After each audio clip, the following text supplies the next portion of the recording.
In our last problem, we had a horizontal beam of length L and mass M, a uniform, and so there's a pivot at the center there, and we figured out that we needed the person here of mass M over 2 to sit at that end. And here we had a person of mass M. And now let's say that we want to evaluate the sum of the torques about the far left end of the rod.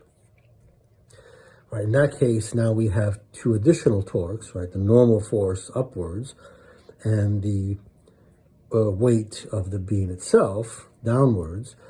And so we actually have to first go to the sum of the forces in the vertical direction. Sum of Fi, say V, vertical. The vertical component of Ma equals F, where A is equal to 0. And so that looks like we have so we have minus mg, the weight of this person, the weight of the beam, it's also m minus mg, the weight of this person, which is minus mg over 2. And then we have the support, which is upwards, and that has to add to 0. So we get that the support must be the sum of those, 1, 1, and a half. So that's 5 mg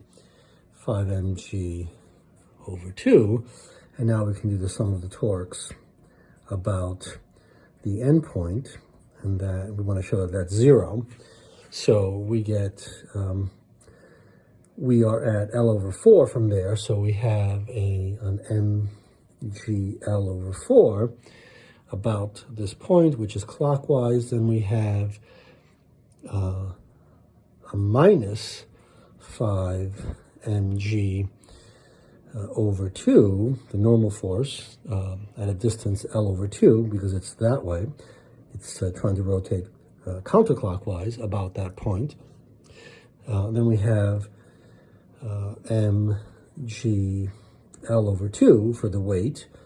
And then we have the individual at the far right end, which is mg over 2 times L. And in fact, we have a fourth, a half and a half, that's 1, and a fourth.